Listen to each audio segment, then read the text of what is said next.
को आप देखिए, एक चुने हुए प्रतिनिधि को इस तरह से कहना, इस तरह से थ्रेट करना, ये किसी लोकतंत्र की, ये किस लोकतंत्र की बात करें? डॉक्टर खान, अभी गुर्जर साहब आप साइड हो जाइए, आप खान साहब को बोलने दीजिए। देखिए मैं अर्ज करूंगा, ये अभी कह रहे थे कि एसएचओ क्या होता है। एक एसएचओ जब अपनी ड्यूटी पे खड़ा होता है वो समझे आर्मी चीफ होता है। एक सिपाही अगर अपनी ड्यूटी पे खड़ा होता है वो वजीर आजम होता है। देखिए जब उसकी ड्यूटी है वो अपने मुल्क के लिए, दिफा के लिए, लोगों की हिफाजत के लिए खड़ा होता है, इसलिए उसके पास जो पावर्स होती हैं वो सबके लिए यकसा होती है। तो ऐसा नहीं है कि एक वजीर आला आ गया तो सिपाही ये एसएचओ की वैल्यू खत्म होगी। सर लेकिन मुख्यमंत्री भी तो कुछ होता है। आप जरा सुनिए डॉक्टर खान, मुख्यमंत्री भी तो कुछ होता है। आपको मैं बता रहा हूँ, देखिए मुझे पूरी बात करने दीजिए। हमारे एहसन इकबाल साहब वजीर दाखिला थे, जब उनको एहतसाब अदालत में मियां नवाज शरीफ साहब की तारीख थी तो वो आए तो उनको अंदर कोर्ट के अंदर नहीं जाने दिया था एक कांस्टेबल ने। तो जो ड्यूटी पे खड़ा होता है वही वजीर आजम होता है, वही आर्मी चीफ होता है, वही ताकतवर होता है। देखें कोई भी कमतर नहीं है, जिसकी जो जॉब है, जिसकी जो ड्यूटी है, जब वो ड्यूटी पे खड़ा है तो वो सब कुछ है, उसके पास ताकत है। उसको ताकत रब के बाद उसकी हुकूमत ने दी है, उसके इदारे ने दी है। एसएचओ हमारे लिए बहुत मुकद्दम होते हैं, सिपाही मेरे लिए बहुत ताकतवर होता है। देखिए जो ड्यूटी कर रहा है, जो अपनी जान की हथेली पे रख कर हमारी हिफाजत कर रहा है, इसलिए वो अल्लाह के बाद हमारा नुमाइंदा है और हमारी हिफाजत के लिए मामूर किया गया।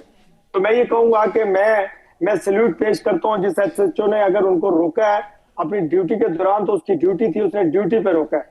तो ये बात नहीं, ऐसी बात हमें करनी नहीं चाहिए। जो कानून की पासदारी करवा रहा है वो हमारे लिए मुकद्दम है।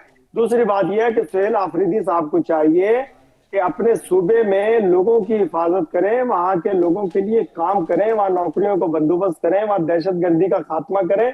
ना कि इमरान खान के लिए तमाम 5 साल या 2 साल उनके पास है तो वो जाकर अडियाला जेल में बैठ करके वहां टाइम को गुजार दें।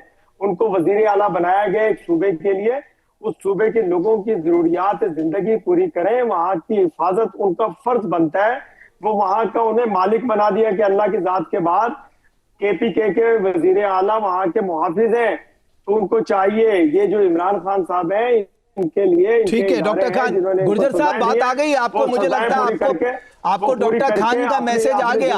आप एसएचओ की पावर को अंडर एस्टिमेट कर रहे थे, उन्होंने बता दिया उसकी पावर क्या होती है करके। गुर्जर साहब 1 मिनट, खान डॉक्टर खान रुक जाइए आप। गुर्जर साहब नहीं मैं सिर्फ एक सेकंड में बात करूंगा, फिर खान साहब को दे दीजिए। ये जनाब एसएचओ के पास अगर अदालत का हुक्म वो दिखा दे कि भाई मुझे मिलना है और अदालत ने मुझे हुक्म दे रखा है, इसी वजह से कंटेम्प्ट ऑफ कोर्ट हम क्यों कर रहे हैं, तो थोड़ी सी गलती होगी मेरे भाई को कि जब अदालत का हुक्मनामा किसी के पास हो, चाहे वो सीएम हो चाहे कुछ भी हो, तो एसएचओ को काम नहीं कि उनका रास्ता रोके। और यही मैं सिर्फ यही बात आपने डॉक्टर खान आप जवाब दे दीजिए। मतलब इस्लामाबाद हाई कोर्ट का ऑर्डर लेके कोई व्यक्ति पहुंच रहा और एसएचओ कह रहा जी मैं नहीं मानता इस ऑर्डर को, जाइए आपको जो करना कर दीजिए। देखिए सुहेल साहब के पास कोई इस तरह का हुक्मनामा अदालत का नहीं था। जब वो तशरीफ लाए, किसी किस्म के ऑर्डर होते तो उनको जाने दिया जाए। दूसरी बात यह है कि अगर मेरे पास अदालत का हुक्म है, इजाजतनामा है, तो मैं जाऊं या मैं 500 लोगों को लेकर के वहां साथ जाऊंगा और नक्शे आमा का अमल पैदा करने की कोशिश करूंगा। जेल के आगे अगर मेरे पास इजाजतनामा है तो मुझे जाना चाहिए अपनी गाड़ी में। ठीक है, अभी मेरे पास समय है इसलिए मैं बासित साहब और जनरल माथुर के पास जाऊंगा। बासित साहब मैं एक आखिरी कमेंट आपसे चाहता हूं।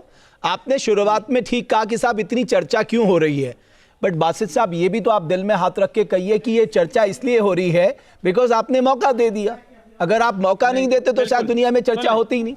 सुन लें, ये मौका नहीं है। पहली बात तो मौका इसलिए नहीं है कि हमारी जो आर्मी है ना, पाकिस्तान आर्मी, इसका स्ट्रांग होना जरूरी है आपके लिए, क्योंकि आप हमारे वो दुश्मन हैं जो हमें कच्चा खा जाए, जो अखंड भारत बनाने के ख्वाब में।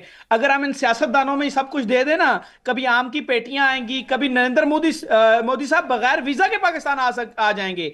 तो अगर इन सियासतदानों पर दे दें तो हमारी आर्मी अल्हम्दुलिल्लाह इतनी स्ट्रांग है जो हर महाज पे आपको जवाब देती आई है, देगी और ये स्ट्रांग ही रहेगी। आप मत सोचिए कि आप आप किसी एक सियासतदान को यूज करके, अरे ये वही उनकी आर्मी तो sisters है को- जो हमारे सुन पैरों में लेना, गिर सुन गई लेना, थी, जिसने सुन लेना सरेंडर सर, कर दिया उनकी था। क्या sisters को बासित use साहब कर- आप भी अब सुन लेना, उनकी आपके sisters को use एक बार करके बताइए, आप किसने आर्मी को सरेंडर नाकाम किया कर था? सकते हैं, सोचें भी मत। किसने सरेंडर This किया is था? ये वो आसम मुनीर है किसने जिसके खिलाफ सरेंडर आप किया सबसे था? ज्यादा बोले। ये वो आसम मुनीर है जिसके खिलाफ आप सबसे ज्यादा बोले हैं। इतना आप किसी आर्मी चीफ के खिलाफ आज तक नहीं बोले। क्यों? इसका डर है कि ये कहीं एटम बम आप पे चला ही ना दे। अरे साहब, ये आपको कहीं सुनिए, सिंदूर में जो ये शिकस्त दी है, न्यूक्लियर दोबारा ना दे दे। ब्लैकमेल की धमकी आपने- किसी और को आपने देना कतर साहब, की बात ये की एक दिन है, आप ही पे वैसे गिरेगा, आपने देखना ये शिकस्त एटम बम। भी देख ली। लास्ट आपने कमेंट कतर- जनरल माथुर, देखिए हाँ, समय कम सर, है। आपने कतर की बात की ना, आज भी देखिए- बांग्लादेश कहता है हम पाकिस्तान से दोबारा हाँ, मिलना देखिए- चाहते हैं। देखिए, और मैं- आपने उसी बांग्लादेश की वजीर आजम को पुरानी को अपने मुल्क में बिठाया हुआ है, बचाया है, उसको फांसी की सजा आज हो चुकी है। आज वही बंगाली लड़के जो जवान कह रहे हैं कि हाँ पाकिस्तान ठीक था, हम गलत थे, जो आपके हाथों तभी यूज हुए। तभी अब आप आपसे यूज अलग करना हुए, चाह रहे- तभी आपसे अब- अलग हुए, भूलिए अब- मत नहीं, साहब। नहीं, अब दोबारा- अब 1971 मत नहीं, भूलना, नहीं, बिकॉज एक आने मिनट, वाले एक मिनट, समय में हम और पाकिस्तान- दोहराएंगे। जनरल माथुर, हाँ 71 को मत भूलें।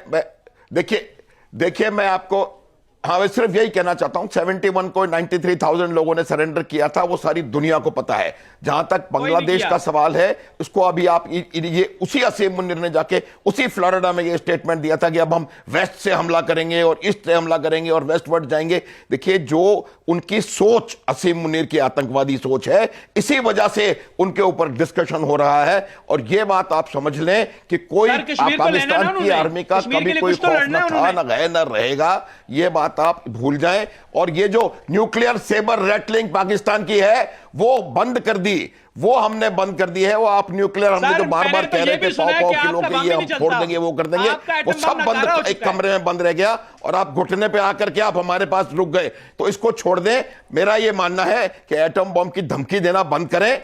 एक बार आपने धमकी देके देख लिया, उसका जवाब आपको दे दिया गया है और वैसी कोई धमकी किसी को सुनाई नहीं देनी चाहिए। चलिए, आप सभी मेहमानों का बहुत बहुत धन्यवाद। लेकिन मूल सवाल अब भी वहीं का वहीं खड़ा है कि इमरान खान से उनके परिजनों को कब मिलाया जाएगा और इमरान खान की स्थिति क्या है। बहुत धन्यवाद हमारी चर्चा से जुड़ने के लिए।